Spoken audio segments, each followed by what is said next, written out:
Balamusiza nnyo banjabali basebo. Abalangira n'abambejja basava ne bannaava wepo ne bannayuganda mwenna gye musinzira okwirira yakatambi kano. Buli nkomekerero y'ensi yonna gy'oli okusingira ddala eyo yonna ewawangaalira bannayuganda. Kansubenti buli bulungi. Nange ndi bulungi munnange mwebale kubeerako mwebale kwagala nsi mwebale kwagala nsonga nga bwe zitambula. Nange nno ntuuse nga bena basuubiza nti kusabiriza ennyini ez'akawungezi kayonja kuba ntumbudde n'amawulire agatalinda era amasu. So eyakatuuka nkulamusizaako nnyo tegeeza muno nti omukulu atumbudde twogere ensonga zino tuveewo tugende mu maaso tukole ebirala. Nga bulijjo saagala barreesawula ensonga ndisooka babuuzaako ne bategeeza mwenna nti mbalamusizaako nnyo buli omu gye sinzira okwidda akatambi kano bannayuganda mwenna abali mu diaspora n'abali ewaka. Era nga bulijjo nsooka babuuzaako mwenna bannayuganda bali mu Amerika mbatumiddeko buli ssaza lyonna ly'owangaalira mu kansulenti buli bulungi mujje baleko gye mutuusaako engalo mwe bali kukola mwe bali kweberera mwe bali kwagala nsi yammwe. Bwe nfa onengera mu ggwanga lya Canada buli province yonna munnayuganda gy'osiisira mu nkulamusizaako ng'oli mu Canada gye baleko gy'otuusaako engalo kansulenti oli bulungi nange ndi bulungi nga bulijjo nga bena basuubiza ne kusabiriza ennyini nja kuba ntumbudde era bwe ntyo ntumbudde nga bena basuubiza so nno yessaawa yennyini endagaanye nga bena basuubiza nti nja kubeerako ntumbudde. Bwe nva mu Canada genda mu ggwanga erya Bungereza mbalamusizaako mwenna buli munnayuganda yenna gy'oli mu kibuga kyonna ekikola eggwanga Bungereza mbalamusizaako kansulenti buli bulungi nange ndi bulungi mwe bali kukola mwe bali kwoperera mu kansulenti buli bulungi. Bwe nva mu ggwanga erya Bungereza ne ngenda ku Ssemazinga wa Bulaaya mbalamusizaako mwenna banjaba ne bassebo abalangira n'abambejja basava ne bannaava na buli muntu yenna ssekinnoomu gy'osinzira okwirirawo yakatambi kano ku Ssemazinga wa Europe nkulamusizaako kobera ensi kiyonna ng'oli mu Europe nkulamusizaako. Bwe nvaawo nenzira ku Ssemazinga Asia bannayuganda mwenna bangali mu Asia mbalamusizaako kansulenti muli bulungi mujje baleko gye mutuusaako engalo kansulenti gitambula bulungi. Bwe nva mu Asia nengenda ku kazinga kebaita Australia mwenna mbalamusiza bannayuganda mu Australia kansulenti muli bulungi mwe bali kukola mwe bali kwebereramu. Bwe nvaawo nenzija ku Middle East mwenna mbalamusizaako kansulenti muli bulungi nange ndi bulungi era nga bwe mbaga nti ntumbudde olwaliro era bibigere bino ebindeese buli muntu yakatuuka seereza tambuza vidiyo eno etuuke ku buli muntu saala asaategedde saawulidde mukimanyi Facebook bagikwatamu abantu batono nnyo abagifuna ne ku YouTube tubeerako bulungi nnyo. So nno mwenna mbalamusizaako mwenna abawangale mu ggwanga mu Ssemazinga Middle East mbalamusizaako banyabale basebo mwenna n'obubaka bwammwe mwenna ddala abantu abali mu Middle East ddala mu ggwanga erya United Arab Emirates. So mbalamusizaako mwenna bwe nvaawo nenserengeta ku lukalu lwa Africa mbalamusizaako mwenna bannayuganda bawangalira ku lukalu lwa Africa buli nsi yonna gy'osinzira okuwulira mu kulaba akatambi kano abali mu Egypt, Kenya, Tanzania, Burundi, Rwanda, Congo, Central African Republic, Zambia mwenna mbalamusizaako n'abali South Africa mwenna mbalamusizaako. Naye nga sinagenda kulambula ku bali mu South Africa mwenna njala tegeeza mwenna bannayuganda bawangalira mu ggwanga erya South Africa twafunyemu obuzibu ne munnaffe wali omugwa muganda ffe ow'enkyukakyuka amannya gendowooza agamanyiddwa mu kitundu ekyomuyita Muzeeyi wa Kadaala. Muzeeyi wa Kadaala ono musajja w'embaale musajja mugisu muganda ffe yafunye obuzibu n'ab'ebyokwerinda ne bamukwata. So bannayuganda mwenna bali mu South Africa mbasaba n'obuwombeefu mukwatagane n'ekitundu omukulu ono mwali Muzeeyi wa Kadaala musobole okugenda nga mukole ku nsonga ze mukwatagana n'abakakiiko akatwala bannayuganda e South Africa musobole okuba nga mukola ku nsonga za muganda ffe ono wa Kadaala bambi polisi gwe yakutte era ne muteeka mabega bitayimbwa. So teyaziza musango nti enekyama kyeyakoze yasinga manyi nti ensi gitugiramula mu nsi yaffe olina okubeera na buli kimu ekyetaagisa ndozaadde ebintu bitawera ne bamulya over naye nga Muzeeyi wa Kadaala wonna wooli n'emikono gyo gyonna gy'owangana mu South Africa kansulenti mu Allah ajja kukkiriza osobole okuwoka siteepu eyo giveemu. So mwenna ba South Africa mbatumiddeko nnyo musobole okuba nga mukuŋŋaana mwogere ku nsonga za muganda ffe oyo wa Kadaala poliisi zeyamutuusiza yafunye obuzibu ne poliisi ebanga mutiyalwanyi teyakoze eki just nti empapula ze ezitambula we zimwogerako zate zibalancing. So Muzeeyi wa Kadaala wonna wooli ne baganda mikwano gy'omwe ne mwangali South Africa mukama akkingirize. So mwenna bannayuganda bakubiriza omulanga musobole okufuna meeting mwogere ku nsonga z'omukulu oyo asobole okuba nga avaawo awo. Ono sagala kulwawo njagadde kuyitako obuyisa nga mbuuza ku bantu be South Africa ne njagala mbuuze ku bannayuganda mwenna bawangalira mu Uganda batumiddeko nnyo buli kitundu kyonna buli district gy'oli mu Uganda nkulamusizaako wonna wosinzira okwiraba vidiyo eno nga toyawuddemu nti obava mu kitundu ekinkulamusizaako kansulenti muli bulungi nange ndi bulungi nnyo era kyekindeesa akawungezi kano nga bwe nabasuubiza nti jja kubeerawo mujje twogere ensonga zino. Bwe nvaawo ne ŋŋenda ku kalowoozo ka leero akalowoozo ka leero kano nno kagenda kakubeera kakwebaza. Omanyi tugamba mu Luganda olutuufu nga buli olulimi olusinga okwogera ate olulimi olusinga okuwoomera buli muntu yenna ayagala okulwogera kubanga lulimu ebisoko bingi n'ebinnonogo bingi nnyo era kyekiruma abagundi bali abanyampi ne kibaluma nga olulimi olwogera Luganda bw'ogenda mu diaspora Luganda bw'ogenda ludda Luganda ne bw'ofuluma Uganda lwologa. So kino ekintu kiruma abantu bangi nnyo naye nja bagamba nti Katonda teyali musiru okutonda Uganda nga mulimu abaganda ate nga boogera olulimi Oluganda n'empisa zaabwe tekyali kibi era tekyali kivve kubanga ffe twagala bantwaniriza abantu so no bw'olya omuntu ayogera Oluganda bulungi ne luseerera bulungi nnyo n'aluwoomesa nga alulya bulungi nnyo olwogera ate n'abaluganda balonyumirwa nga n'ekigabo akyogera takirumamu nze nno batumiddeko mwenna aboogera olulimi Oluganda n'abalujajjame n'abalukolaki n'abalutijjisa lwonna abalamusizaako kubanga olulimi olwogera abantu bonna ne baluwulira nga tebasosoddeemu nti ova mu ggwanga ki so nakalowoozo kalero ngenyera kusooka kwebaza mwenna bannayuganda mwenna okusingira ddala njatandika bwente mu kalowoozo tekiba kya buvunaanyizibwa mu bulamu bwa mulijjo omuntu okukola omulimu n'otamusiima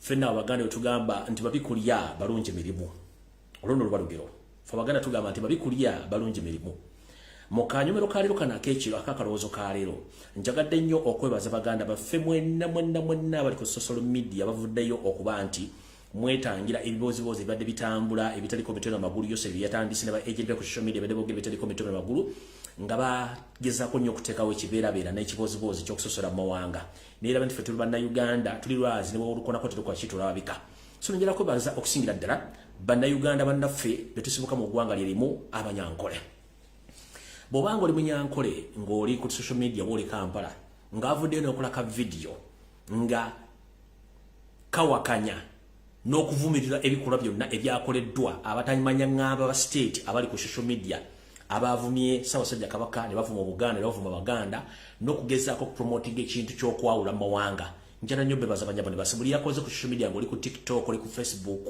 oli ku YouTube ng'akoze video yonna ng'evumirira n'okweyawula ku bikolwa abasajja abavandimwe abajja okusaanyawo eggwanga big up yourself webali nnyo webalire ddala kiba kya buli az'amaanyi obutakwebaza njalo bebaza nnyo mubalire ddala mwenna abanyankole bweyavuddeyo n'okuba ekiboozibozi kya Museveni kyadatamusa social media ne ba agent be mubali nnyo mubalire ddala abaganda tugamba nti babikulya abalungi mirimu luggwa lutya nti bw'oba olina abantu oba mu famire oba ku mulimu abantu batera nnyo bakozesa ne mu kubakozesa babeera babeetaaga nnyo obudde butuuka nga bwakulya mmere oba bwakubasosola musaala awo abakozesa n'afunamu ekizibu wetugambira nti babikulya balungi mirimu nti bw'oba olina omukozi oba olina omuntu yena akoledde ekintu bwetuuka mu kiseera ky'okugabana oba ekyokulya akufuukira ekizibu naye nga ne mbadde mukola abadde akola bulungi nnyo era ng'omwaga naye bwetuuka mu kiseera ky'okugabana oba okulya awo afuukira obubi kati nganze alina obuvunaanyizibwa okwebaza buli muntu yenna eyavuddeyo okuba ekiboozibozi ekyo oli munyankole oli mukiga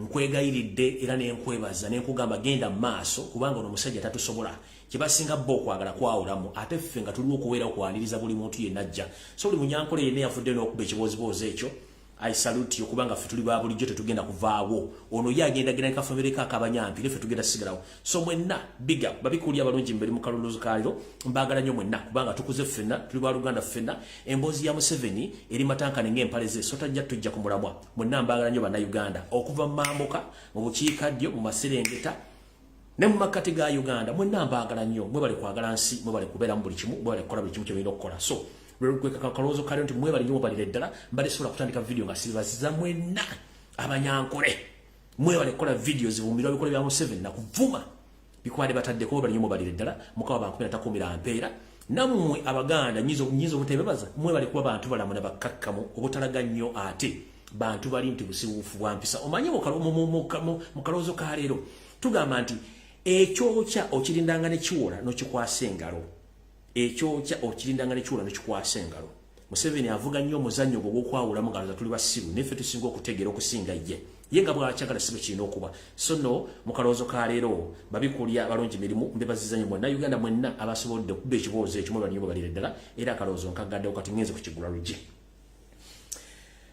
mu kigula luggi kya leero ndowooza nja kusooka tutwala message ezimpandiikiddwa mu didi mpitirivu ezinneebaza emirimu gye nkola ku social media kuno omu yampereza aka message kano kadde kakulu nnyo ne ngamba kanso kenkesomera enganze nammwe osanga munaakajjamu amakulu yangambye bw'ati yangambye ssebo mwami Fred Lumbuye webale nnyo okubeera omuntu mulamu era alambulula ensonga buli muntu n'azitegeera bulungi newankubadde mulimu abanyampi bangi n'abalina windows omutono abalwawo okukwata ebintu bino ne regarding the lower than the dormant people by the Bahima cannot eat food in close proximity to any original munyankore omukiga nkabadde buyangambye nti munnange emirimu gy'okola togisiima nnyo newankubadde lyabagezaako nnyo okuza wansi nga bano abasajja abanyampi abagezaako nnyo okuteeka wansi bannakabala bannansi abanyankole n'abakiga okubafuula nti balina kye bali mu ggwanga lyabwe nti ye omuhima yeeyita omuhima ntasobola kutuula kumpi wali muyiiro oba wali mukiga nalera emmere nga baliraanyaganye olw'ensonga nti aba alowooza mbu bantu ba wansi nnyo okitegeera ate nga bano be banyankole oligino be nadde njogerako nangamba wati nagira mu maaso nagamba then to the original bakiga they dress us as ebyata abakiga an extremely insult. Ekyata means ekintu ekitagasa. Yet they know that the Banyankole and the Bachiga are the hardest working and clever. So they had to do everything to put them down. Yangambye munnange ensonga nga bwe badde ozirambula n'ozambaza era bwe ziri nti bano abasajja basirwa gy'okwota basinga bannyinimu entannama abaagala n'okuzzawo obugabi bwa nkole nga baagala kutufutubalako bafuuke abalangira n'abambejja ba nkole wepuna w'obukiga twabagaana yensonga lwaki nti bo bwe baba batwogerako batuyita ebyata by'abakiga ekitegeeza nti babakiga baga nti kuno kwe kuvuma oba okumala n'okumalamu omuntu ekitiibwa n'okumutyoboola naga nti ekyata means ekintu ekitagasa ate nga abantu bano bakimanyi nti bayita ebitagasa be banyankole n'abakiga oligino abasajja n'abakazi abakola n'amaanyi ate nga n'emitwe gyabwe gikolera ddala bulungi nnyo yensonga lwaki nti lubalaga babeerawo nga tewali muntu abataddewo kino nno bakikola oba kubayita ekyata okubassa wansi nti balina mulamwa naŋŋambayo akagera akalabo adde afundikira message naŋŋamba nti amohima enters a full bus and asks if there is any person in the bus naŋŋamba nti bano basebajja okwoota abasinga nnyinimu entannama abafuuyi b'ekyasa abeefula nti basinga okutegera kumbe windows zayiika dda and brain is a monkey olwokuba nti balina cow mentality nti bw'asanga baasi ng'ekubyeko bugule bw'agiyingira abuuza nti mu baasi muno mulimu omuntu yenna kitegeeza ki nti abantu babasanze mu baasi aba bayita byempemempeme abatalina mugaso kati nno kwe kumanyira n'akamanyiiro bwe kati bwekatuka ku leve eyo agenze mu maaso naŋŋamba that's the only bahima are the people their arrogance thinks from miles and miles sebo webale kuba wa level era mukama akuukyo singa okwagala butyo nange nja kwebaza maama webale kuba nti oli muntu mulamu ate ng'obeegera video zange era mukama akunkumira takumiramire atakumira mpera fo tuli mpaka lasite bannayuganda kuba twagala ensi yaffe nga bulijjo ekisinga okusesa munnange abantu abasinga okwagala eggwanga Uganda ne Buganda be bantu abazaaliddwa buli bafuna n'empisa ezaffe eza Buganda bazinyumira bulungi nnyo ng'oggyeko bano akakyamamera nti ne bw'okagolla tekasobola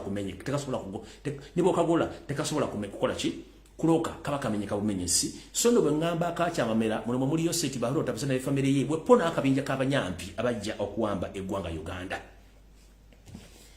katika nyine ku kigula rugi ndio kentandike video eyali mbotongole ekigula rugi nno ekyaliro kigenda kuba kyanjawulo era kino kisindikiriza eri yoseti bahuro tabasana mutano wakale kizina mu kyalo Janet Kemba bazina akabinja kabanyampi abahima abanyarwanda abajja okubba eggwanga nga beefula nti basinga okutegeera Butino nga ntandika ekigula rugi njala bategeeza kyebayita okusosola mawanga si kusosola mawanga kokka abasosola ebintu bingi nnyo kati kwenjagala bategereza akantu kano mu kigula rugi mukategeere bulungi nnyo mutegeere nti ffe bannayuganda abatasobola dde okuvayo kuba enduulu ey'omwanguka nga tulwanako ku bintu bye tukoze tetuli basiru wabula tumanyi nti ekyokya kyonna okirinda ne kiwula n'olyoka okikwata ate era tugamba nti ekiyita waggulu nga bulijjo otega wansi kubanga waggulu tekigenda kuliirayo kimala ne kikka ne kijja ne kifuna emmere tugenze mu maaso Yoseri Tibahabulwa ne ba agent bo abali ku social media abavuga emboozi ey'okusosola mu mawanga n'okusosola mu kkala n'embirowoozo ne mu ndabika y'abantu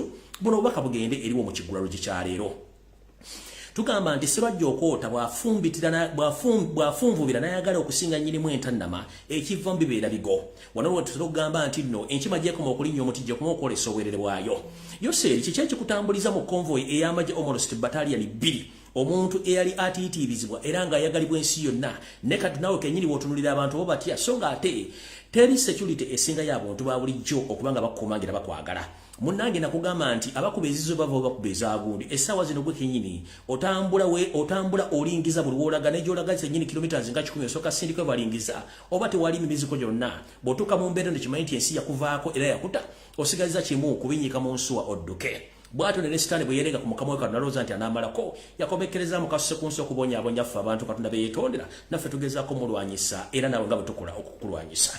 Tutandise tuti buli muntu bw'ayagala okutegeera nti okusosola kuli mu basajja bano akabinja k'Abanyarwanda bano abanyampi abajja okusosolanya eggwanga. Wuliriza bulungi nnyo emboozi ya leero. Tulina amawanga agasukka mu 8 mu Uganda. Amawanga gano tegava wadde okwekubira enduulu ku busosozi obugenda mu ggwanga, obugenda mu maaso mu ggwanga, era gonna gaseeso olw'ensonga gamanyi nti kino kiyita mu lujja, obudde bujja kujja nti Uganda eddeyo ku mulamwa gwayo mutuufu. Museveni, Janet, famiro ne bamafia mwenna abali mu Uganda bamusinze okwawula n'okusosola mu bannayuganda ng'ate mwefudde nti mulimu ku magwanga aga Uganda ekitaliijo muli kagubu k'Abanyarwanda akasosoze. Ensonga zino wammanga njagala eggwanga litunule bulungi nnyo nga tetusosoddeemu. Njagala ombuulireyo gwavuma Omuganda n'omwogoloza n'omunyumunguza n'omuteeka wali. Njala kubuuza ebibuuzo wano wammanga ndyoke nkuwa information eddako. Wali olabyeyo Omuganda gw'ovuma n'omunyumunguza n'akuvuma n'akuddamu? Kibuuzo ekisooka. Wali olabyeyo Omuganda omusajja oba omukazi ng'agoba omuntu yenna ku ttaka mu ggwanga Uganda mu kitundu ekitali kya Buganda? Nti oba agenze mu mambuka Omuganda agoba ow'omumambuka, oba agenze mu bukiikaddyo Omuganda agoba omukiikaddyo ku ttaka, oba agenze mu Maserengeta agoba Omuganda agoba omuntu ku ttaka. No, teri Muganda mu Uganda yali agobyeko omuntu yenna ku ttaka mu bitundu bino ebisigadde ebya Uganda tebiriyo. Kitegeeza nti ffe ne waffe we mujja tubatuuza ne tubalumiriza ne tubayigiriza empisa buli kimu ne muki nemmwe kana akabinja ka Museveni ak'Abanyarwanda akajja okusaanyaawo ebintu bali mu kukola, okusaanyaawo amataka ga Buganda, okusaanya ebintu bya Uganda byonna n'okutta Bannayuganda. Kitegeeza mubasoseze namba 2. Ngenze mu maaso. Gwe Munnayuganda yenna ali yampuliriza, njagala ompulirize bulungi nnyo. Wali owuliddeyo Omuganda oba Omukanda omukazi oba omusajja yenna ng'avunaanibwa oba ng'ateekeddwako ekko ne futurizi okwetoola Uganda yonna nti alina omukono oguseba Bannayuganda mu Uganda yonna mu bitundu byonna bya Uganda? Kitegeeza ki? Abaganda twagala nnyo, tusembeza, ate tumanyi kye bayita obuntu n'omuntu. Y'ensonga lwaki tubadde n'abantu bangi mu Uganda ate nga tukyabeera nabo.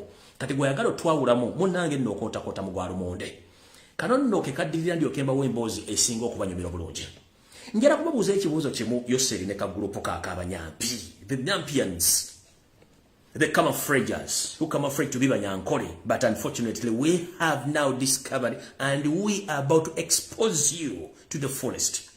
Njala kubuuza Munnayuganda yenna abeera ku social media n'akindabuka gakemenyezza okwemusana nti njala kubuuza gwagamba nti Abaganda basosola. Walolabyeyo omukyala gwe bayita Janet Kembabazi nga yambaddeko olugero lwali lwe bayita Gomesi w'obusuuti lwa Buganda olw'Abaganda nedda.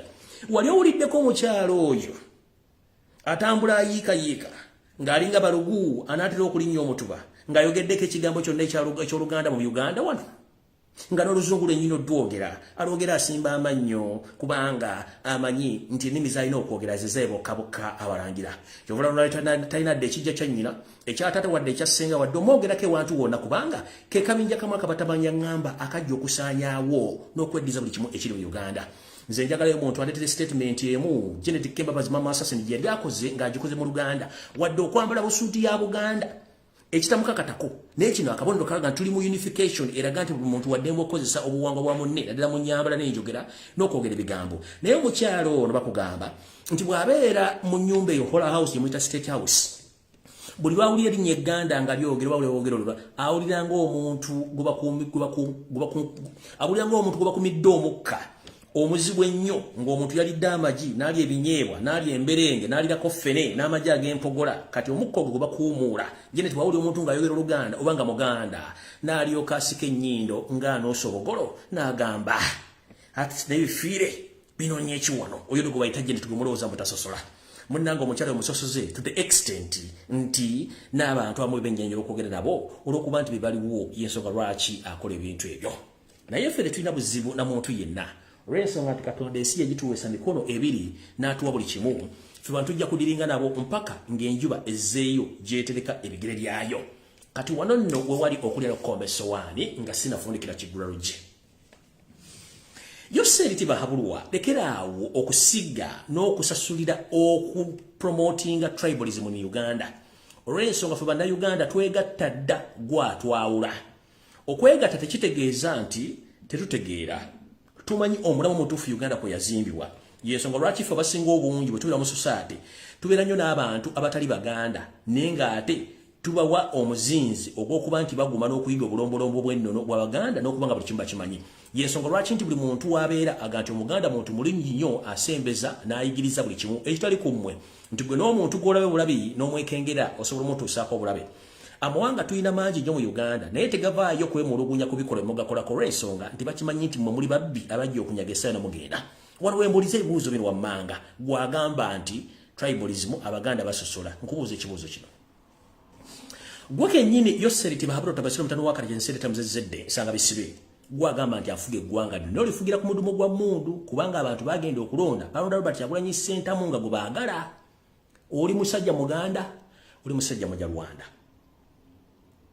Yoseri oli musajja Munyarwanda. Yoseri Tibahaburo Tabasiro mutano wa Karajense tamuzezedde sanga bisibe. Oli musajja Munyarwanda.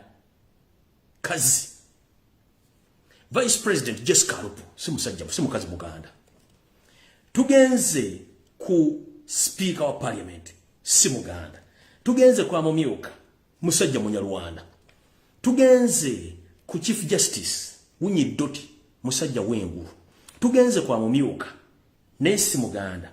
Tugenze ku Inspector General of Police si musajja Muganda. Tugenze ku CDF omudumizi w'amagye g'eggwanga si Muganda. Tugenze kwa kulya ku Uganda Communication Commission si musajja Muganda si mukazi Muganda. Tugenze ku Makerere University ono simanyi na wangu musajja Munyarwanda. Tugenze kuba ambassadors bonna ebitundu kinana ku buli 10 abali okwetoola ensi yonna Uganda wayire ebitebe si Baganda. Tugenze ku bitundu 95 ku buli 10 ba minister bonna be walonda si Baganda. Tugenze ku kampuni zonna ezitwala banda Uganda bamala mu Uganda dala mu kitundu kya Buganda bonna kampuni nyini kampuni si Baganda. Tugenze ku all border posts zonna eza Uganda bazikolako si Baganda abamu sina banda Uganda. Tugenze ku scholarship zonna eziwerebwa abaana balina okuwe zonna scholarship muziwerera baana Banyarwanda. Waliwo embuuliza mu kigula lujinga nkifundikira.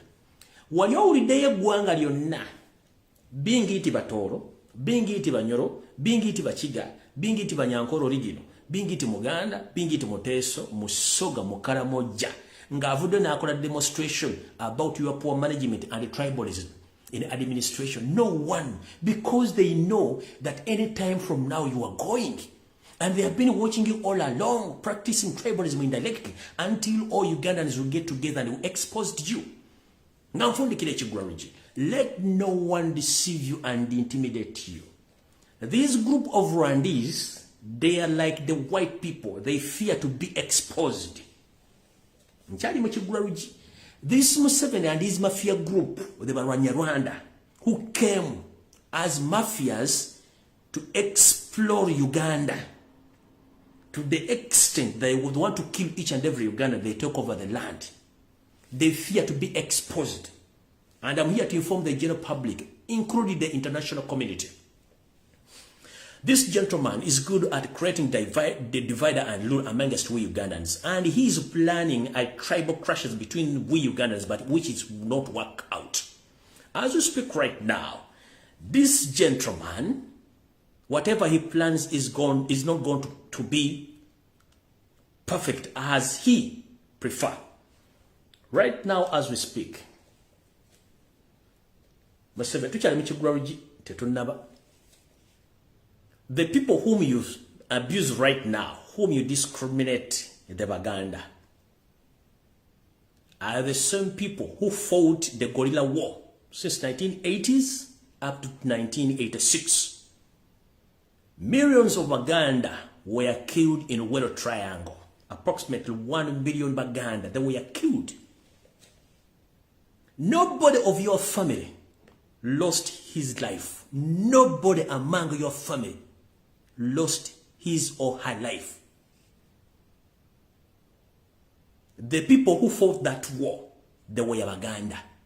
And unfortunately, at the end, towards the end of the guerrilla war, you planned a massive cleansing or cleaning, and the biggest number of Baganda were killed in numbers.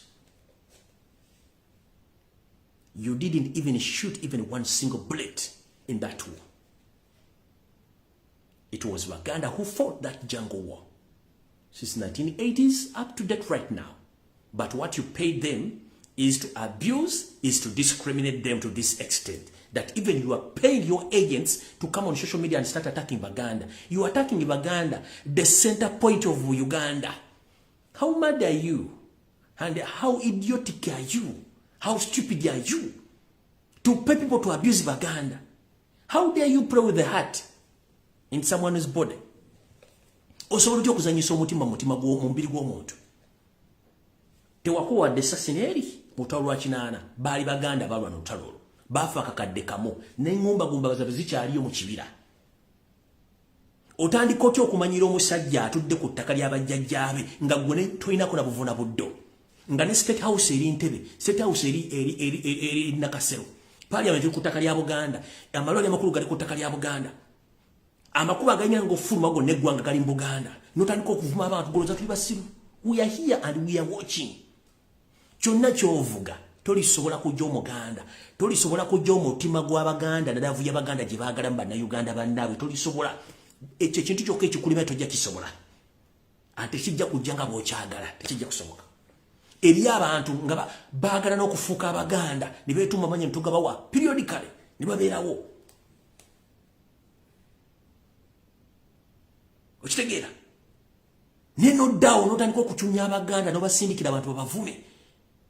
N'oleeta zino empisizo ye Yambule, waki teyatulaze buli mawana kalyanko ku musajja nnyo. So mukulu, ezo tribal cards zo zanya nkadde nnyo tezijja kukola mu Buganda, tezijja kukola mu Uganda kubanga tulaba. Tukimanyi bulungi nnyo. Ebintu bino byo bikola part of diversion n'okubuzaabuza abantu, but it won't work out. Tikijja kusoboka kukola. Tukugamba bulungi, gwe munno bwe mwalwana ne bannamu n'Abanyarwanda, buli omu bagenda omuziika, talina wadde jjajjaawe. Ne tubalese mutudde mu Uganda, siri mukyakole fujjo. Mutwogerere essaawa zino. Ono mwana muwala mutabani gwe yalagidde bawambe. Omuwamba musaaki. Kino kigamba na Uganda. Nze amanya genze n'ombuye friend, kyali mu Kigulalo Chemical Ali. Sidda mu kawulo konna. Kati njagala action. Reason being, bana basajja mutwalo lw'ekinante kuli n'omu yalwana. Baali Baganda abalwana olutalo ludutusa bululi. Bwe banga bana basajja batya ebigambo. Just emmiya bigambo. Nemmiya celebrations gwe batamanyi nti ye celebrations ye gundi. Kati singa baluwenga emberenge zibaluka bagenda kubeera luddawa. Nze sidda mu kawulo konna to participate in any election in Uganda. Because himself Museveni yagenda mu kawulo mamukubirayo flat. Yakwata mundu n'agenda okulwana. So let me tell you this openly. Whoever think that is going to get power through elections in Uganda, tekisoboka. It is impossible. I'm not ready to go in any other election. Because Museveni, ekintu kyamanyi kiri ekintu ekikwata mutenda kira kyamanyi. Yensonga lwaki twamukuba akalo flat n'akozesa mundu okuwamba obuyinza, kati awamba abaana bano ng'akozesa mundu n'obuyinza. Ono omuwala gw'owambye mbula okuba ya celebrating nze. She's an innocent soul. She's an innocent soul. Ono gw'owambye. N'abala bangi. Nenda bange endiga yevudde ekola tweet bumugenda kola kye kimu. Kati bwe mbanga okwogera kubatiisa singa muliwulira ku mberenge ng'ebaluka. Ate kino nkikugamba Museveni, kino nkikugamba ekinaakutwala tokimanyi ate tomanyi ddi. Naye nga very soon gye bujja kano kigenda kutwala. Nze sidda mu kalulu konna kati ndi bwa action. Ate nga action ejja kujja very soon. Ekyo nkikubuulira. Bw'obanga Museveni ebigambo abantu biboogera ku social media bikutiisa n'owuliranga n'omukojo ogukuyiseemu amaaso ne gakutwakaala n'ofuuka omunyiikaavu. Ate bw'oliwulira ku mbiri kuba tokubanko ku ssasi lyonna. Tokubanko ku ssasi lyonna. Tolwanangako. That's why abantu boogera lugamu intimidate mugende bakwate. Abatalina adde kisonkole ky'essasi n'osiba seggirinya ennyo mwaka gumu n'ekitundu. Okumanya bano abasajja okusoma kutono nnyo n'endowooza ntono nnyo. Mwasiba seggirinya nga mukimanyi talina musango. Ne muteeka mu kkomera. Ne musiba abaana bonna bali mu makomera tebalina musango, mukimanyi tebalina musango. Mbaleta mukko ne mujaajiyaninga naye nga temumanyi lwaki mukikola. Njala kubuuza ekibuuzo kino. Bw'oba okimanyi Seginya tomusiba mu bukyamu, amateeka constitution esoma etya?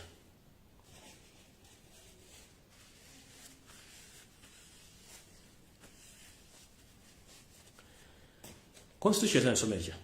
Constitution esometi. Ombaka parliament yena bwalondebwa. N'alayira bw'afuna obuzibu mu constituency ye n'amala emyezi mukaaga atali active talabikako mu parliament.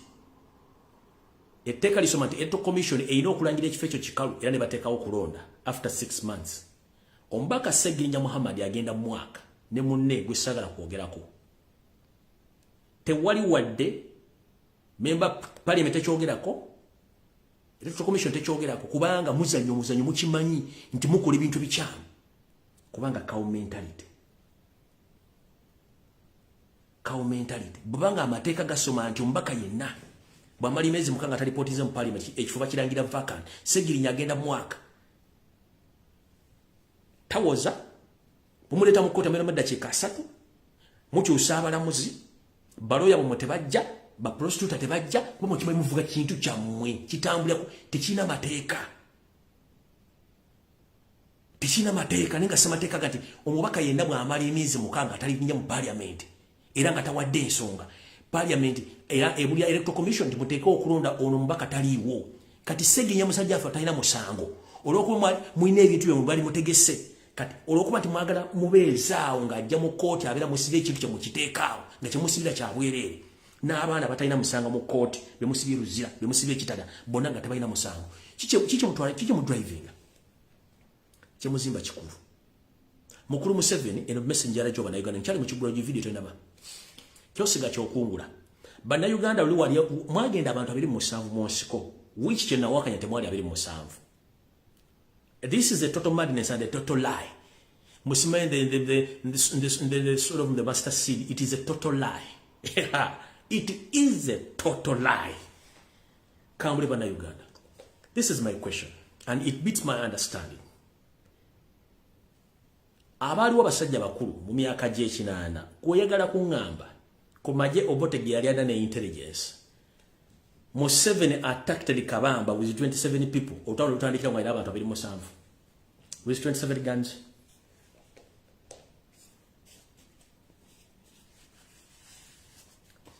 Katika bachiri lwali.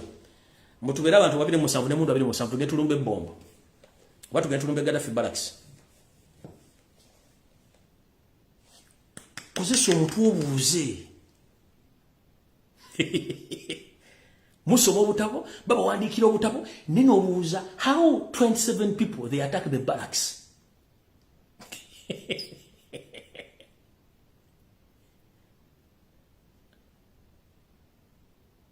Network abagikwata mujagisa ku YouTube ngiri kiri loud and clear nzembuza bubuuza. 27 people bagende bombo walube barracks. Teramanyi majema ikagali mu bongo. Oba gali mu Gaddafi barracks. Mwalumba kabamba bapindwa mu musango atimanyi majega gali mu kabamba barracks. Mukuziseko ku mitwe.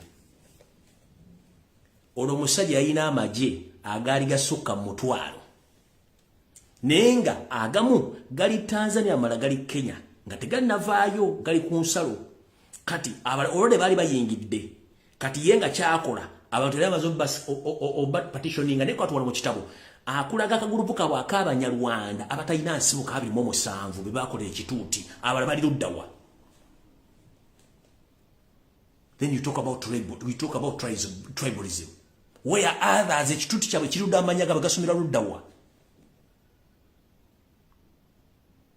Monument y'abantu abayingira apart from the 27 you wrote in the city of the master city, where are they? Tribalism yatandikira ddala mu nsiko nga temunnayingira eno. 27 people with 27 guns they attacked the Kabamba barracks. Mukozesa ku mitwe gyammwe. Mukozesa ku mitwe gyammwe.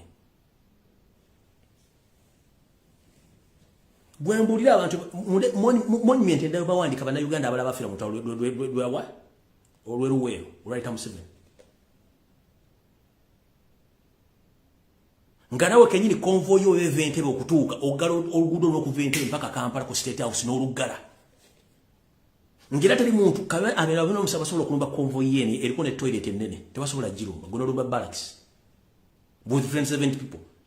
This was to officiate the group of the mafias who started the guerrilla war and all were foreigners, they were Rwandese. That's what to insinuate, that's what to show the world that they were 27 people, but in actual sense, they were not 27 people.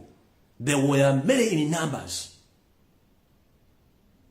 Wayino mutwalo gusuka mugumu bana aballa wayagala bakozesa bukozesa okuba nti balumba kubanga wakosa baganda nga shield. That's why tekuli muntu n'omu ku bantu abali mu musanvu yafira mu nsiko okujonga wabatomaze kuyingira.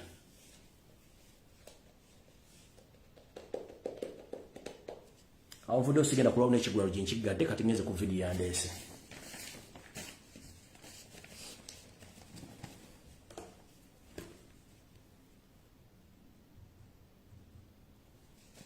Alright. Video yandese tandise bulungi nnyo era kambagaliza okuba nti mujuliza bulungi nnyo.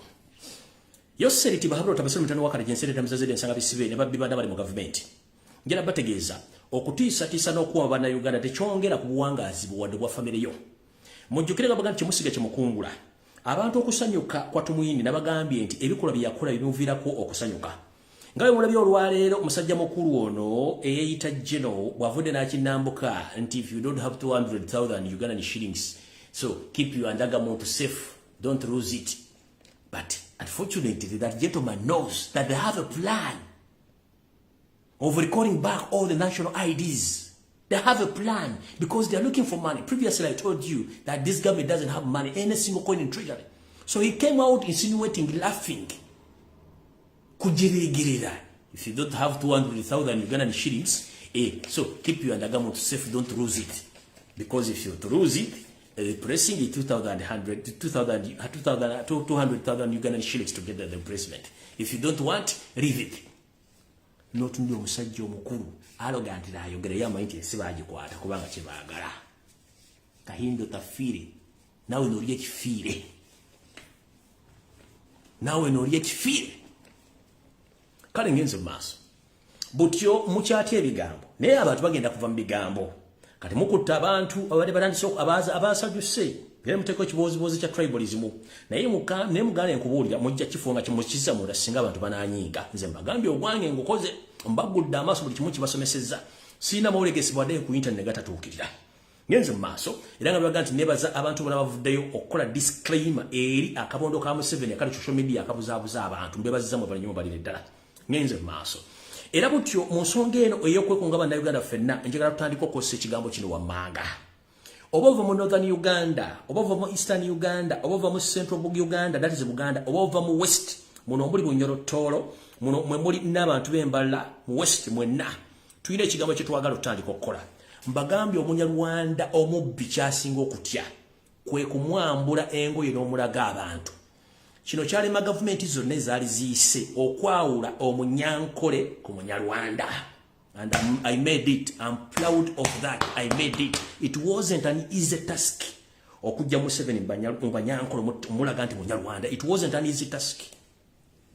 And now the world know, and all Ugandans know. That's why he's fighting right now to regain his status that is a Munyankole. Kubanga namwalya. Nchakwalya mpaka kubanga gwe nkwesobolera. You are pure Munyarwanda with your 27 group of mafias, the Rwandese, who came to invade Uganda. It wasn't an easy job of kwawula Banyankole gwe. Kati batandise okuveka enyiri beeyogerera. Nti oli musajja Munyarwanda wabeekwekamu. Kati kankwani kwa ulye bulungi nnyo. So mwenna bannayuganda njala tutandika ekigambo kino. Ffenna tukubeerera slogan emu nti Museveni and your group of Banyarwanda stop killing us with the indigenous Ugandans.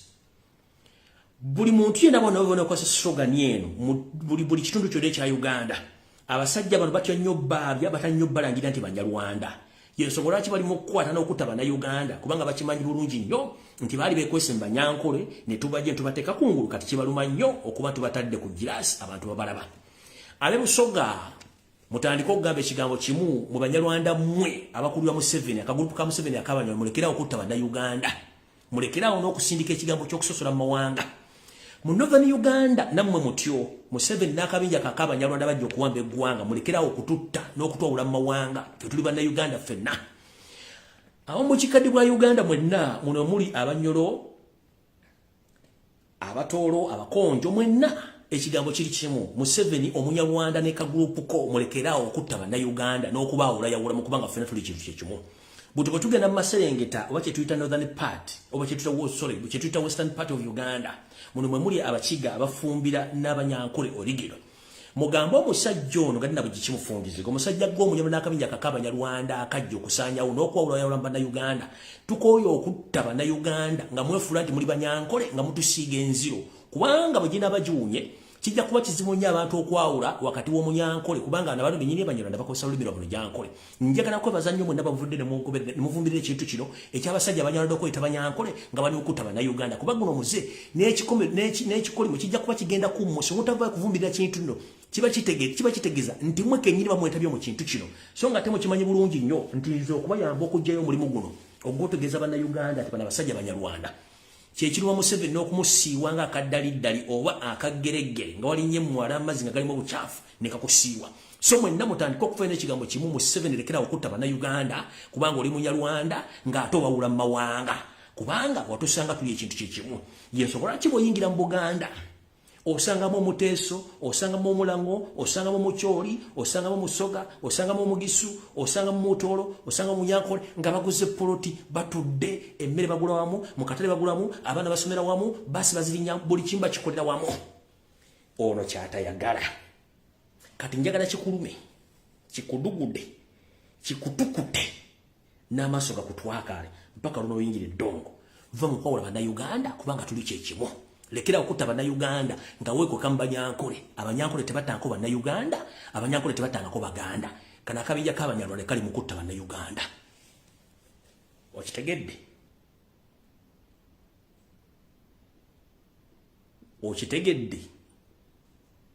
akabinja k'Abanyarwanda ke kali mu kutta bannayuganda nga baagala kusiiga enziro balowese nti abanyankole bakola ekintu kino but in history oba mu byafaayo abanyankole tebanakona lutalo n'Abaganda n'abanyankole tebabakona lutalo n'Abakiga wadde n'abafumbira wadde eggwanga lya mu Uganda teryali lirwanyeeko okutta bannansi bannaalyo tekibangawo okujjoka n'akakundi k'Abanyankole awo nno nvuddewo ngenze ku nsonga eyandeese alright nga bwe nabagambye nti oba bwe nabagamba gye buvudde katono najja nekola live wano abantu amule muga Lumbuye naye nze sikyaleekana nammwe mwana mugimu ava ku ngozi abasinga obwo gye mwagala kulabirako ng'ekintu kibatuuseyo ku nnyama naye kansooke mpomozemu wano ndyoke mbategeeze bannayuganda alright abazadde mwenna abalina abaana mu ggwanga lya Dubai oba mu ggwanga lya United Arab Emirates ng'olina muganda wo olina mukyala wo olina owooluganda lwo nga yagenda okukuba ekyeyo naye nga yakutegeezaako nti ebintu byamwononekera mumuyita agenda kuŋŋaana bwe yakuŋŋaana basobole omutikadde waka gavumenti ya Dubai neemala n'ekyesamba n'ekivaamu bannayuganda ne bateeka gye babakuŋŋaanyiza eyo kyannaku nnyo tukubye emiranga egitakungula ku social media kuno Yoseri akwate ennyonyi z'eggwanga zaayita ndi za ggwanga ginakima abaana bano ekigaana njala tegeeza bannayuganda gavumenti y'omumpembe eyengamya ku ntebe evuddeyo ng'eyita mu minisita waayo w'ensonga z'amawanga ag'ebweru Tata Lususu Jejjodo n'agamba tebalina nsimbi zigenda kuyamba bannayuganda bali mu ggwanga lya United Arab Emirates tibenade n'ekikumi tebalina busobozi tebajja bajjayo kyannaku naye ate kituufu Mr. J.J. Odong, the Foreign Minister of Uganda, and Mr. Okaroriem,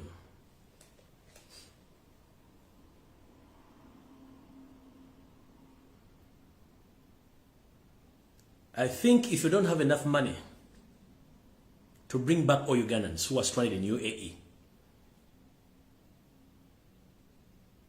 use the diplomacy way of engaging between Ugandan fake government and the United Arab government to discuss the ways how Ugandans are going to be repatriated back home because they are stranded.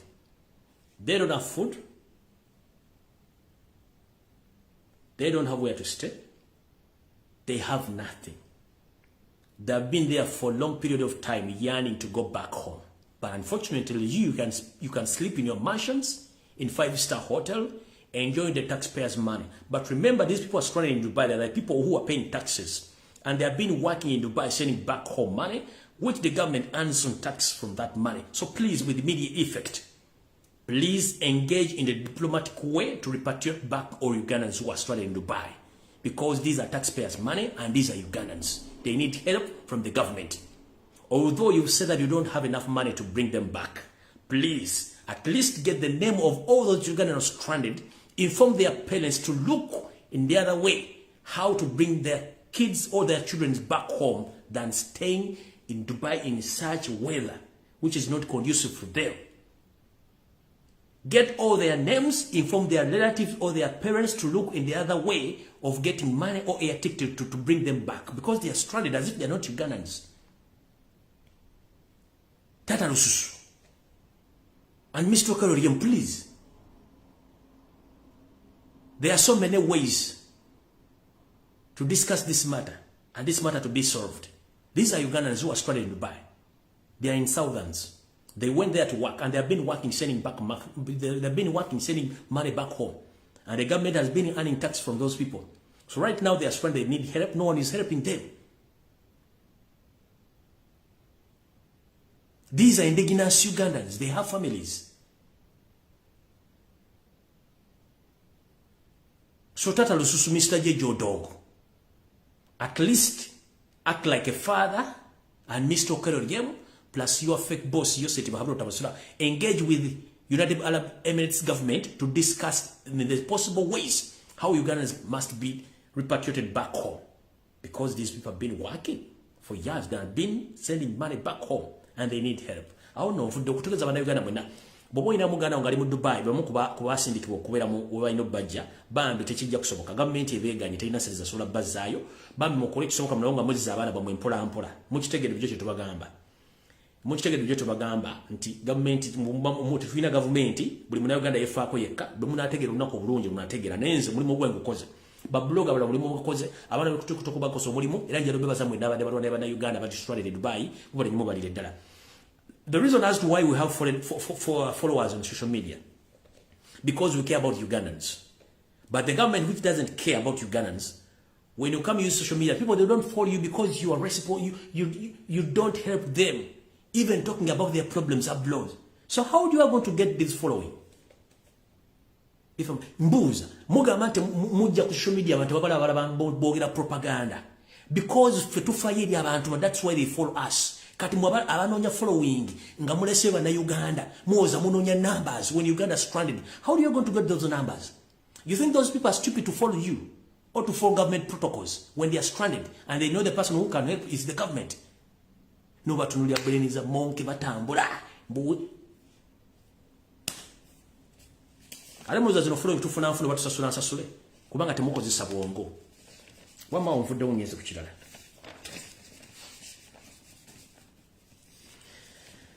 Kati wano wenjagala okutegeeza omukulu wasanya Kalo Charles Peter Mayiga n'abaganda monna. Nabagamba nti embeera ya Ssaabasajja Kabaka Magulu Nyondo Ronald Mwenda Mutebi w'okubiri mutabani wa Muteesa Luwangula embeera gy'alimu si nnungi tewoomya Digobe. Ate era nga bano bonna abasajja bapulaninga mu ngeri neesoboka okulaba nga Ssaabasajja Kabaka akisa omukono bo basobole okuyisa bye baagala. Mu kino ntegeeza nti Charles Peter Mayiga wasanya Neolikiiko lw'Ofugana lwo gavumenti ya Buganda nze ndowooza kuno kubayita okwekulira akabazzi kugulu oba kibayita Ssebusirwa njoka eziruma nnyinizo bwafa nezebuza gye zigenda okulya. Ku nsimbi ze wajja mu State House eziri $800 ejja dola okudda waggulu. N'otikkako abantu 7 bweddu muno mwe muli abakulu b'ebika mwe muli ba minisita mwe muli ba girlfriend ba boyfriend n'abantu bamwe bonna be mwatwala obuvunaanyizibwa okubeera mu Bungereza. Embeera ya Ssaabasajja Kabaka weeri tewoomya Digobe. Nga kyona kimu planning okutandika okudeploying amagye mu kimanyi bulungi nnyo mission ya kumulekera afire mu ggwanga. Mutambuza eboozi ku social media simanyi kino byonna tubimanyi bulungi nnyo kati kambe exposing mutegere the fullest mumpuliriza bulungi nnyo. Munnange olubiri Banda lwazingwako era ne Ssaabasajja Kabaka ne bamusibira mu kisu kye mwali mwatava. Tebakkiriza muntu yenna amulambula wadde amwogerako. Naye bano abasajja balina enteekateeka namutayika ey'okuzingako buli Muganda yenna waali bamusibe omumwa aleme kwogera ku nsonga Ssaabasajja Kabaka. Bw'otwogerera essaawa zino mukulu Ssaalonga Mulengejja Peter Mayiga ono yasasudde ensimbi mpitirivu nnyo abakulu b'ebikabana bengenda okwogera wano kuno kwe kuli ne Ssaabalangira ali mu ssaazi mu kulya obulamu e Bungereza bano nga bagenda kuba batandika okwogera Olufalansa wepona abantu bangi nnyo abatwaliddwa kino nno bukyanga lubanga lwa Mindi kye kisookeddwe mu wafa wa Uganda nti abakulu b'ebika bamu wepo ne abajjajjaffe b'ebika batwalibwa okulya ensimbi ezitaliiko alina ne bagenda n'okuva mu Buganda nga balese empologoma ndwadde Wetwogerera essaawa zino emikolo mingi nnyo egifuuse ekizibu mu Buganda naye nga kyonna kirina kikiri nti bano bapulaninga kuba nti bo ensi bagitunze bakole ekyabwe ntegeezeddwako nti Mayiga yasasula ensimbi nnyingi nnyo eri abantu bano ng'ategeezezza Museveni nti kino kindekere nja kikwasaganya muno mwe muli abakulu b'ebika bino abakulu b'ebika bana abasobodde okuva mu mukama waabwe era Mayiga n'abakolera papolisi batambuza yogayoga Bungereza gye bali essaawa zino era bano bali mu kulya nsimbi bagenda ku mabiiki mahoteri ag'ebbeeyi wepona okweyagala ng'akimezezza okw'omusana mwonna mwentegeeza bazzukulu ba Buganda nti ekiro ekidduga bwe kikwatanga obwengula mukimanye nti Obuganda abasajja bano babutunda nga Charles Peter Mayiga yabayiseemu ku lwa mukama Yosete Babulota Musalutano wa Kalekezi embeera yembi to the extent nti essaawa yonna nga bwe nabagamba mumanyize byange sibyogera nga bwe mmala mulowooza mbyogera nga mbikakasa naye nga mmanyi nti bano abasajja olumu bakyusa mu nkuba yaabwe n'enkola yaabwe y'ebintu nga bafunyemu akatengo abantu bano wammanga bakwata ensimbi za Mayiga ne za Museveni bo bakiveemu era nga wetwogera bali mu ggwanga lya Bungereza muno muli akulira ekika kyengeye Shiba Kakande ono ali Bungereza ali mu kulya ssente muno muli akulira ekika kyengo Muteesaasira ono naye ali mu kulya nsimbi mu ggwanga lya Bungereza mwe muli omukulu akulira ekika ky'ekinyomo ngero ono y'omu ku bali abakula mu Bulange Mengo nga bakola mu kitongole kya Ssaabasajja Kabaka ekya Kabaka Foundation naye gyali eyo n'omukulu w'ekika ky'Effumbe Yusufu Mbiro Zancha naye ali mu Bungereza naye ali mu kulya ssente mwe muli ne Ssaabalangira OH1 Ensowole naye Ssaazi nali mu Bungereza ali mu kulya nsimbi kyokka ng'ate mukama waabwe yaba obuyinza n'okutuula we batuula ali ku butayike butaasulewo olw'ensonga nti bano Mayiga yabawa ensimbi ezitaliiko alina basobole okubanga bakola emirimu gye balina okukola ekifaananyi kino bimu ku bifaananyi ebifulumidde ku drone zange ebiraga nti basajja ba Kabaka bano bamulyamu oludda olukwe era ye bano abana ndyoke mbalagire Ssaabalangira naye gyali mubala bulungi nnyo baabo be baalya mu lukwe Mayiga be yatutte Bulaaya okulya ensimbi wewunye bano abasajja bakulu babika abalidde mu Bwakabaka obulukwe abalidde mu Ssaabasajja Kabaka olukwe bambadde na bino okunabira bazzukulu baabwe balumbye ku butaka balumbye mu nsi z'amagulu meeru okuba nga tebeeyagala baabo bali mu kibuga London ekya Bungereza Mayiga gye yabalese basigale nga bali omusimbi gwa gavumenti nga bo Buganda babutunze bukyanga lubanga lwa Mindi mu bufuzi owa Ssaabasajja Kabaka Mayiga olwamukwasa Ddamula yasalawo okuwonona Bwakabaka era wetwogera abasajja bano abakulu bali mu Bungereza basigaddeyo bali mu kulya nsimbi empya n'enkadde nga ye Ssaabasajja Kabaka bamuvuddemu wetwogerera Kambalage Ssaabalangira era nga nono naye ali mu Bungereza ali mu kulya swaga ku nsimbi za Museveni ziyawadde Mayiga okucompromisinga inda katono olideo katono ono ndo ye Ssaabalangira gwe mulabaawo mu swaga lye nga mulaba yoyo Ssaabalangira Ensowole era mujjukirako olumu Abalangira baali beekyanze nga bamugoba mu ofiisi omwami n'abalaga nti ye baleeta poliisi omuttaasa yo Ssaabalangira naye ali mu Bungereza essaawa zino ali ku ssente za Museveni alya Mayiga ziyabawo okubeera compromised okuva mu Bwakabaka Buganda okuva mu Ssaabasajja Kabaka bo bali mu kulya nsimbi nze njabba ebifaananyi bulungi nnyo kubanga ze drone ezange okukwata ebifaananyi teziina yabikwatira nsawo era yo yawo Ssaabalangira naye wait a minute naye ng'ali Bungereza ali mu kulya nsimbi za Yoseti Bahabulwa Utabayisula mutano wa Kalekezi yaleeta musajja mukulu mu myaka akulidde naye jjukira Nsowole eyo Nsowole nkyaba wa bulungi nnyo mulindeeko nkyaba wa bulungi nnyo mulindeeko nkyaba wa bulungi nnyo mulindeeko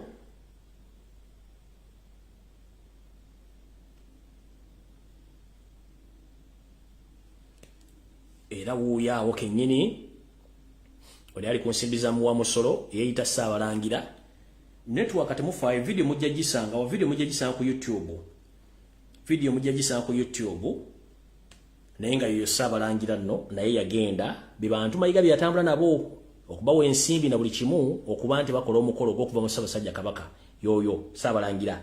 Kale bwanga Ssaabalangira ali mu kagurupu ako wepontegezeddwako n'omuti Ssaabasajja gwe yasimba era Ssaabasajja nkulopera njala kusaba kuluma kutu n'omuti gwe wasimba oluvannyuma lw'amateekera lwagenda okukyalako mu Bulaaya omuti gwo gulina mayigo lwatuuseewo omuti guno ne gusalibwawo mu butongole ne basimbawo ekimuli guugwo n'emiti gye wasimba mu Bulaaya najjo butyo gyasaanyiziddwawo kulaga nti ne Bulaaya gy'obadde n'emirandira gye wateeka omukisa gwo ku mukono najjo gyasaanyiziddwawo era wano wamaze gisaanyaawo mayiga n'asimbawo ekimuli oba tayataddewo ddagala nze naawe simanyi kubanga woddira omuti mukama wo gwe yasimba mu Bulaaya n'ogusaanyaawo gwe n'osimbawo ekimuli kitegeeza kyonna ky'okola okyekakasa.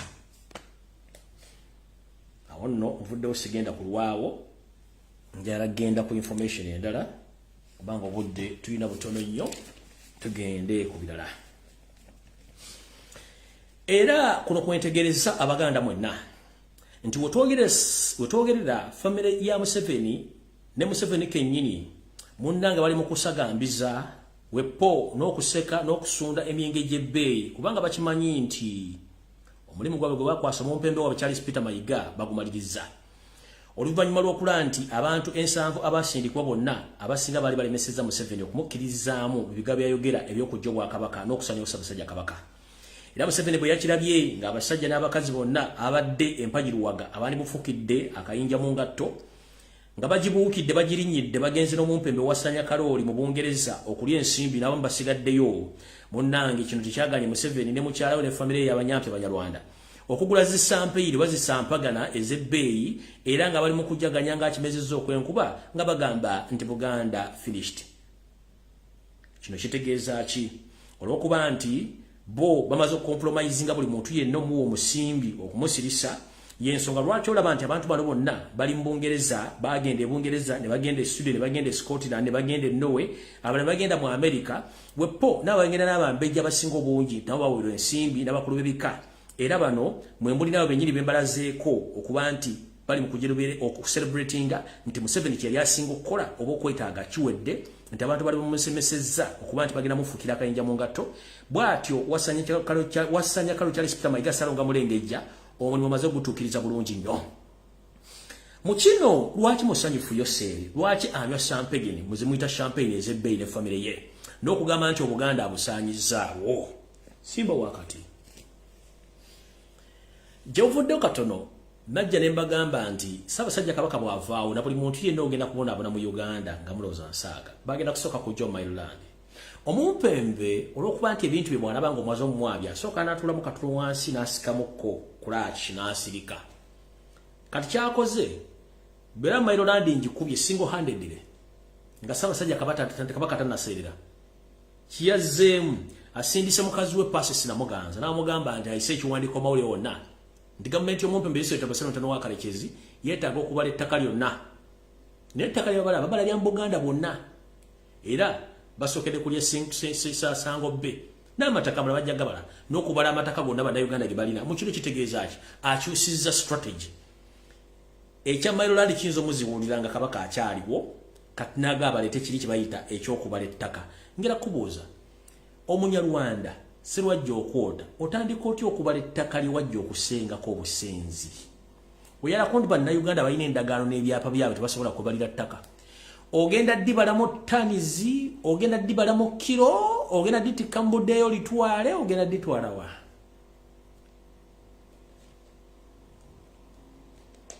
oba enkaana eziri ku ttaka Kabaka yazireeta kubanga gwe ttaka ly'ogamba ly'okandako bukyanguvu mu kinana kuva lwalwe mu nsiko wattanga Abaganda ne famire zabe n'ozitta n'omaakinga ettaka omagenda okulidda mu litwala bamaze okuwangula kyemwakola nakati kyemukyakola bukyango ojja okuva mu kinana mukaaga muli mu kutta Baganda mutwala amataka gaabwe mu Uganda before you tubadde tulina land wrangles nga tulina nkanda za ku mataka wonna ng'abantu mu Modern Uganda bali safe ku ttaka lyabwe abamu Eastern Side bali safe ku ttaka lyabwe mu Buganda nga tuli safe mu West nga bali mu safe buli omu nga bali safe ku ttaka lyabwe teri kizibu naye musajja Omunyarwanda sitaani gwe yatusindikira ku nsikulo kasita muyenza entalo z'ettaka ne zitali kuba mwagala kutuuzaako bantu bammwe kati ettaka ly'obala ogenda ddibala mu tanizi mu kiro ogenda ko secretariat kubanga ettaka weriri Katonda liteekawo gwogenda dibala otya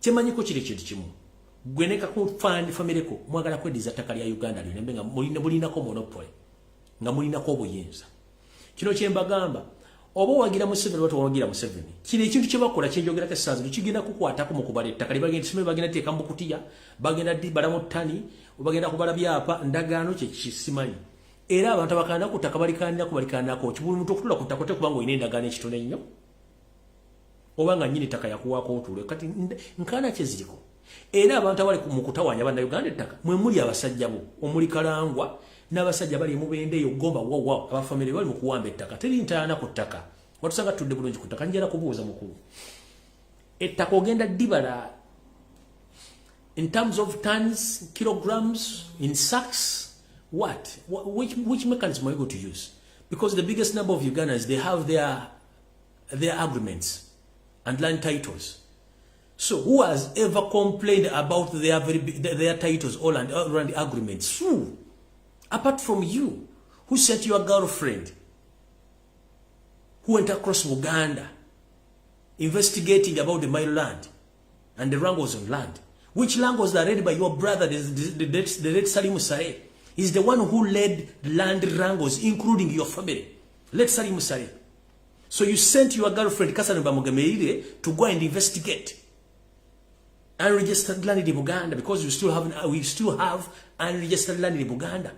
So you sent your girlfriend Kasane Bamugemeire with the land committee to go and investigate. Why is it that the land committee was deployed in Uganda only? When we came out to ask questions and you ordered them at least to shift to other areas of Uganda after exposing them here in Uganda. Have you ever had any land wrangles in Uganda before you came in power? How mentality? Museme tunya taka yogena ditwala. One and foremost, etaka telina mipira. Teri okujonga mutandise ditika kunyonyiba ku wilbaro nga mulitwala. Then we shall fight. But fighting with you. Oh no. Gende tanda wali kutakalia jejango ozimbeko gundi gali flati gali kuoleka muzukuru wanga ajja kujja ye muzukuru minzake nyini nkyali muzimbeko kimwagala but remember chance comes once and you must use that chance. You still have only one chance is to live and it's to live in peace with indigenous Ugandans, but if you fell out with indigenous Ugandans, even your grandkids won't survive in this Uganda. They won't survive. And you are playing with the fire. Mukora bichi mukora. Muine mundu. Ejukira ne government ezali koza ine mundu. Mulina makomera wegali. Abana ava mutujja kuzzaamo mmwe. Okitegedde? So, mufulumize ekiwandiiko mubogera kubala ttaka no problem mulibale neche mmanyi ttaka mulibala tirigenda kusenguka eyo hamu gye wateekawo hamu gye yakuzimbira simana kivosime complex tegenda kuvaawo ttaka limanyiddwa nnyini ttaka lya Buganda n'endagaano weziri okitegeera muzimbezaako edyo okwetuula Buganda za apartment za kankwasa weziri tezigenda kusenguka bannyinizo bananyini bataka bagenda kudda and wanda badde okosa common sense like the later Amin did. Buyago abayindi bonna yabasasula. Gwe n'obazza. In the disguise ngo yala kutwala bintu byabo. Kwa babuza ownership yetaka mwajija kubanga constitution Uganda the only person who is supposed to own land is a Ugandan. Yabuza mwajja ownership yetaka bayindi abaga get the fuck out of here nebavaawo. Nebagenda ne before he chased them away he paid them n'abasasula nebagenda. So we have Chinese who own land in Uganda. In which constitution, in which law? We have the Indians who own land in Uganda. In which law? Now we have Russians own land in Uganda. In which law? We have North Koreans own in Uganda. In which law?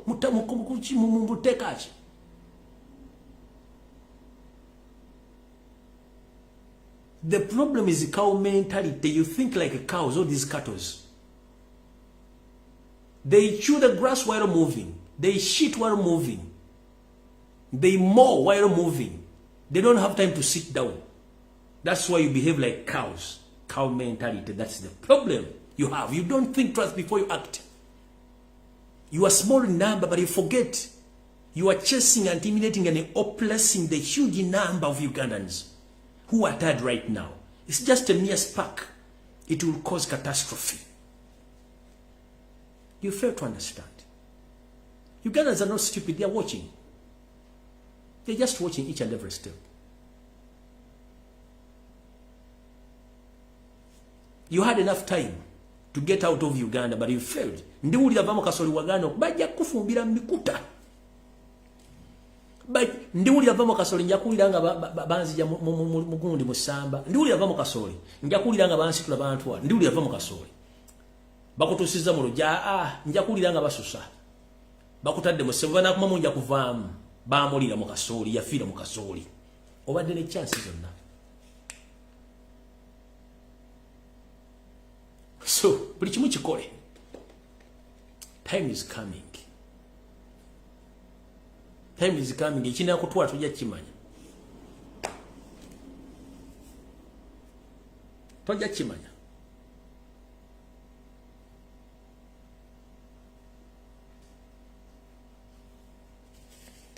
Ngende ku information endala nozamba tegedde abekika abebika mbategezezza abalidde mu Ssaabasajja Kabaka olukwe ensimbi gye bazijje na buli kimu kyonna kye bakoze olw'ensonga nti ono ye ayagala kukola bintu bye.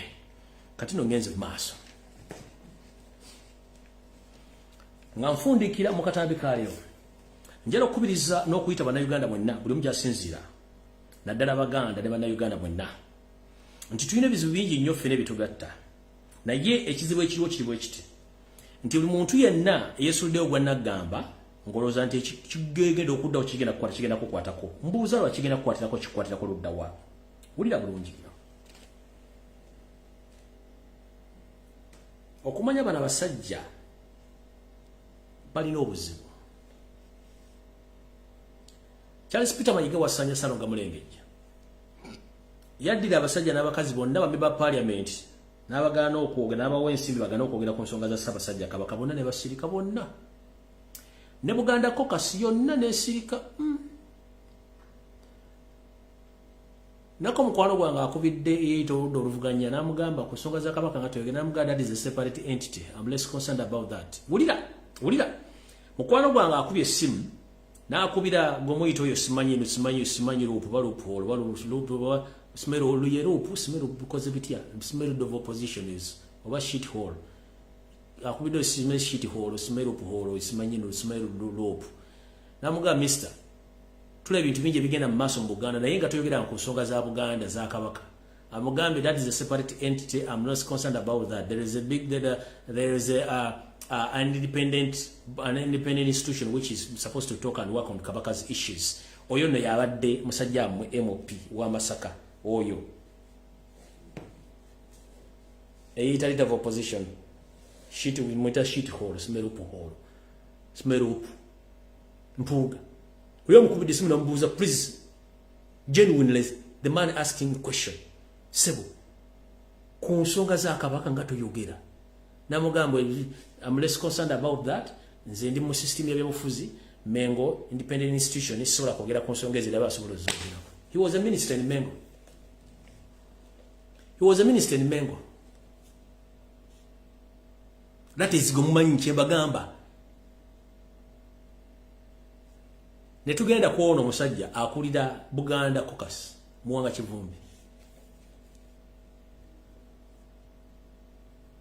Yomu kubbo beba wasenda basirika. Omuntu ayogera ali lutamaguza basigadde bonna. Nsonga bazira bati. Obona okwantu otadde galubindo nnenge bazira bati. Wabazira bati. Kubanga baba wensimbi bagate muogera ku nsonga za Kabaka ne basirika.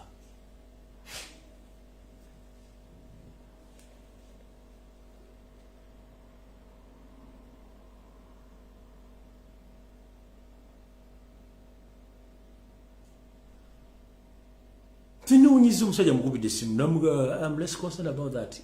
A mere person, a mere Simari leader of opposition ngali convincing kwa kubuyiza nabantu okulanga oli Mengo okuwa platform yako bakulabira ngubwa kabaka bwa Uganda nonga tosobola kwogera ku nsonga ezo mulebona MP na singa ekire kiddugavu kikona bajja basindika amanyo ekyokola mu kimanyi bonna bano ebyokukola ali omuntu wagu obaba kyagulanyi lutamaguzi abasigadde bona mbakwatiranga miggo namaje mavundu era tebajjanga beka yuziga bagonya wowe gusinze mwaka mulya omuntu omulamu akyali wo gomuntu asobola okulwanira mugati tusimbye kuli kabaka atwali wajjanja biwe mwenna mugawumbidde mutudde ku mumbo gwa jjo mukalodda amaaso mulinga enterinya lole kubanga muli obusimbi namwe bajja kibakola omutanda bajja kibakola muzanyisa musajja omunyarwanda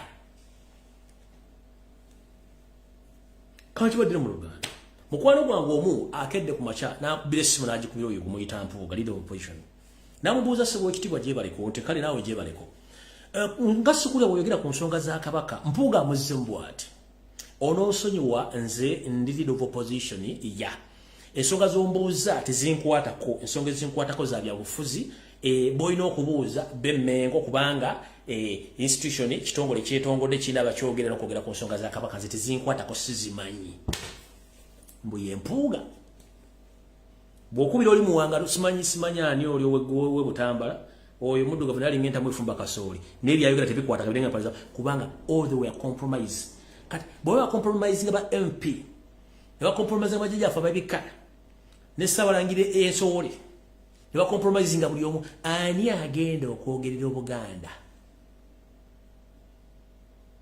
ne bajja ba machinery at any level okutandika okwogera obusabwente ku Ssaabasajja Kabaka no babuuza ku myaka 22 bukyanga Ssaabasajja Kabaka okuva mu 9 mwezi pamutikira ensonga zino ngabali tebazongerako esaazi mavudde baogera bakafuluma bagamba baliko n'empewumpewo ki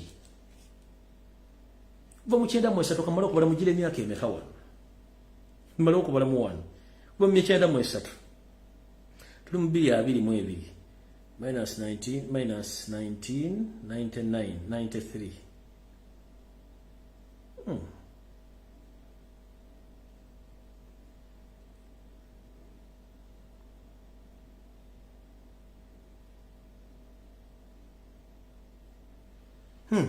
yigera myaka 29 bavayo olwaliro wano wenviriddeyo wano nengamba tutunuleko keeri malize nemba ndi mu nnyonyo bandi mu baasi sibera musitula bwenti mbera ntunulira baasi yonna mpulira speed bwetambula mpulira bayingiza jia ndaba engeri emiti gye gitutamu speed kwedduka ntunulira nnyo ebintu ebyo kati bwe tubadde mbyobufuzi bino nengamba wait a minute kubanga nasoma history ekisooka bonna Bassekabaka bajjajja bono babatta baba wabutwa bonna abasinga obungi balinga bana nome kiba mukoze musajja wattu era tewaba bayogera kati nze bwe nvuddeyo okwogera kyobulaba nti bantaddeko amaanyi mangi nnyo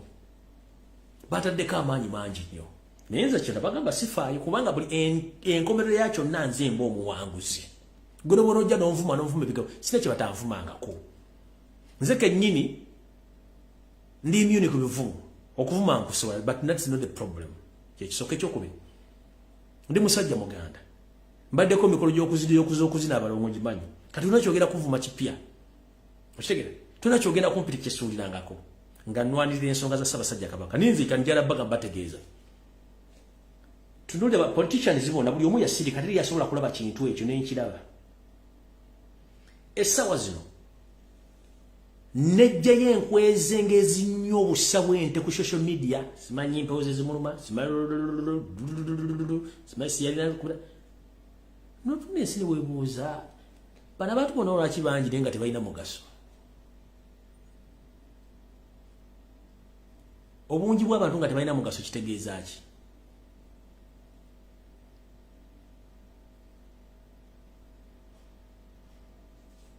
noga singa Segirinya aliwo singa yabyogera dda ne musajja atto bamusiba kuba bamanya nti ono yajja kuleeta ttabu Segirinya alina ensonga nyingi lwaki ali mu kkomera kubanga asinga bangi nnyo zino embuzi za Nuupu zino ezisinga obungi azisinga singa yakola buli ddadde ekyetaagisa seggiriyo ogumulaba wali yali muntu w'abantu nga kyanakola kikugambirawo ne kyataakola kigambirawo seggirinya ng'akwata essimu seggirinya buli wamu atuukawo wadde yalina ebizibu bye ng'omuntu but yali ayamba omuntu wawansi ng'atuukawo anytime kyataakola kikugambirawo naye bano abeefuula simu badiplomaati n'asiba ettayi n'abanga sumbuse ne yamusiba ttayi n'abeera awo n'omubuuza ku nsonga za Buganda agamba sizitegeera naye ng'ali mu Buganda kubanga bamuwa miliyoni 4 miliyoni 5 yogera ku nsonga z'enkyukakyuka kubeera ku baana balima sizimanyi naye nitamungi bw'ateeka emikono gy'okugenda mu diaspora be basooka ku nnyonyi n'embuto zibalinganga sekkerenda w'ennyonyi bajja bazunga tugenda basula mu hoteri basula wojja biwojjolo kufuna siriimu nkya bakeera ku ddagala buuza kitwaga nti enkwezenge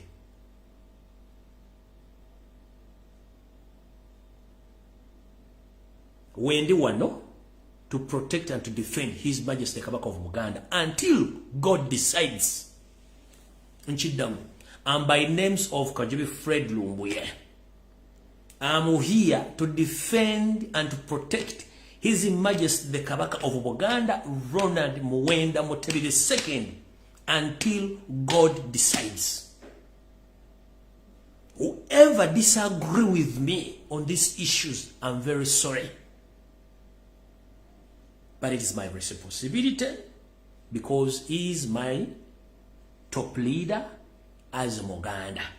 Whoever is quiet about the health situation of His Majesty, you will regret more than I, or you regret more than me, because you don't know what Museveni is planning after that.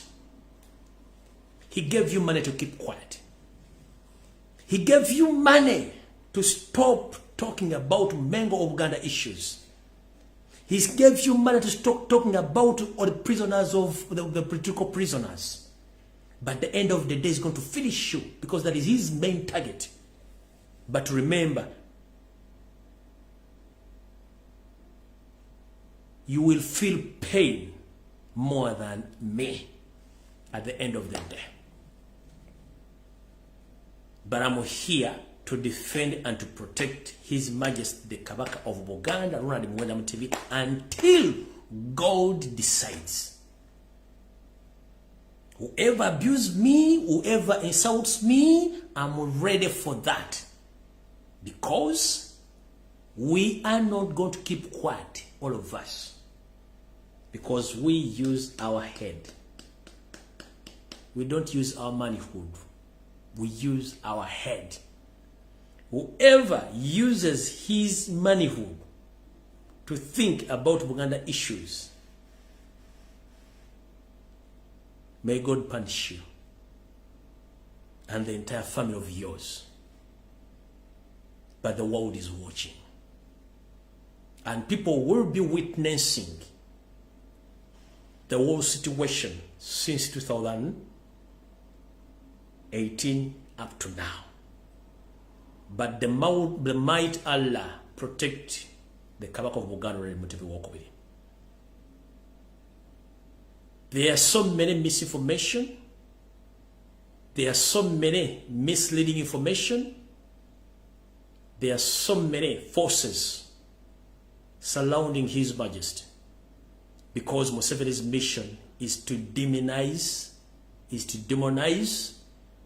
and is to oppress Kabaka and Baganda as well. Because he himself has his own mission. As he said that I will use Baganda to destroy Buganda. And it is taking place. Whoever is used as a Muganda to go against you, Buganda, due to the fact that you are you are blindfolded by the Maiga and his group, you regret more than me and the other Baganda. May God bless His Majesty. May God bless Ugandans. Stay safe. Mukama pankumi atakumira mpera. Tujja kusekana na corona. Nenga buli mujali mwetegereze bigenda maaso. Abavuzi b'ebidduka nabategeeza ko nti bagenda kukwata number plate za bazi bajjeko, driving license bagenda zirinyisa, nembagambe nanga muntu nembagambe taka buli kimu kibagambe sina kisibagamba. So when I keep quiet sometimes I regret that sometimes I inform people and they don't act. So sina kyengenda bagamba buli kimu kikoze. Sinza kuva ku mutimba guno nga sebazizza bantu mwenna ba bloggers abakola ku nsonga z'okukyusa eggwanga mirembe. Sinza kuva waggulu nga sebazizza abaana bakola emirimu ku TikTok mwenna mwe bali nnyo balira ddala. Sinza kuva waggulu nga sebazizza abantu bakomeetinga ku buli platform bali nnyo balira ddala. Sinza kuva waggulu nga sebazizza abantu bonna bakya supporting a struggle in any way or the other. Thank you very much. It's not easy. We were so many in this struggle, but some people, I think somewhere, somehow, they lost interest. But for us, we're still driving this struggle until to the end because we are fighting for our nation. Remember, in diaspora where you are just there for a minimum time. Anytime, anywhere, you go back to your ancestral home. Remember, whenever you are in USA, Canada, England, Europe, East or West, home is best. You rather come back and struggle before it's too late. You understand? In the Europe where you are, you don't own land, but in Uganda, you own land.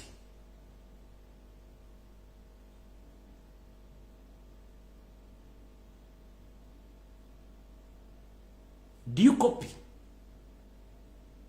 Mukama bankumire.